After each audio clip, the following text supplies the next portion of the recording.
Hello दोस्तों, global सन में आपका स्वागत है।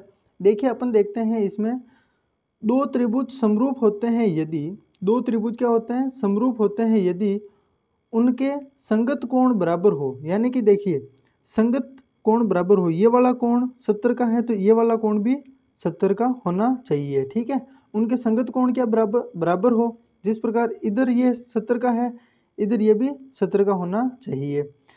तथा दूसरी शर्त यह है कि उनकी संगत भुजाएं एक ही अनुपात में हो। संगत भुजाएं मतलब कि ये वाली भुजा है, इसके संगत भुजाएं ये वाली होगी, इसके संगत भुजा ये वाली होगी, तो उनकी संगत भुजाएं एक ही अनुपात में होनी चाहिए। जैसे कोण तो बराबर है, यानी कि संगत कोण बराबर है, यानी कि इस साइड का कोण इसमें भी इसी साइड का कोण, इसमें इस साइड का कोण इसी में इस साइड का कोण, दोनों में सेम साइड के कोण होने चाहिए। उनको अपन कहते हैं संगत कोण, और वो बराबर हैं।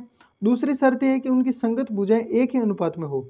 यानी कि संगत भुजाएं, यानी कि इस साइड की जो भुजा होगी वो दूसरे त्रिभुज में भी इस साइड की भुजा होगी, तो उनका जो अनुपात है ना वो बराबर होगा। जैसे अपन इस भुजा का देखते हैं तो इसका हो जाएगा 3:4 हो जाएगा।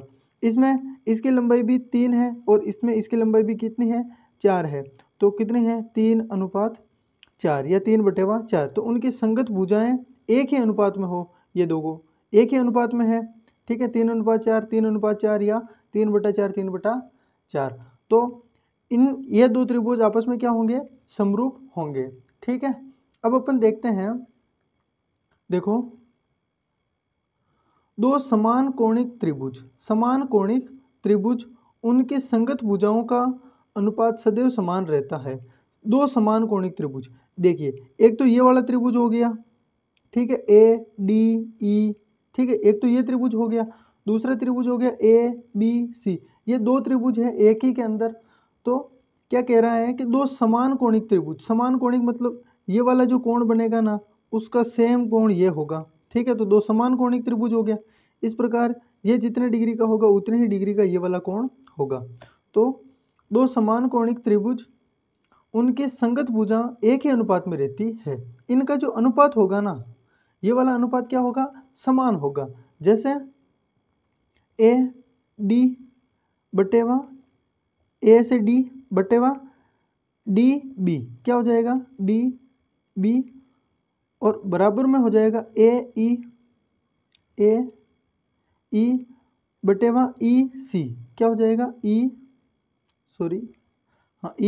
सी। ठीक है, ये बराबर अनुपात में होता है। इसको अपन कहते हैं आधारभूत समानुपातिक प्रमेय। क्या कहते हैं, आधारभूत समानुपातिक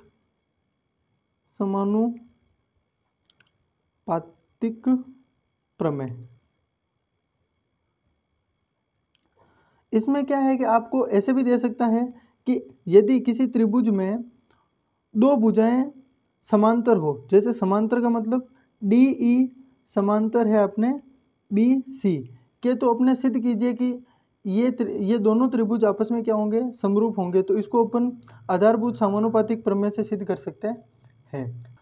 अब देखिए क्वेश्चन है, आकृति में डी ई समांतर बी सी है तो ई सी ज्ञात करें। यानी कि ये डी ई समांतर है बी सी के, मतलब ये दोनों क्या है, आपस में समांतर है। तो अपने को क्या ज्ञात करना है, ई सी ज्ञात करना है। ई और सी यहाँ की जो दूरी है ना वो अपने को ज्ञात करनी है। मैंने बताया कि भाई डी ई समांतर बी सी, अगर ये दोनों अगर समांतर होती हो तो उनमें कौन सी प्रमेय लगती है, आधारभूत प्रमेय लगती है। तो कौन सी लगेगी, ए डी बटेवा डी बी, यानी कि यहाँ से यहाँ तक की दूरी बटेवा यहाँ से यहाँ तक की दूरी।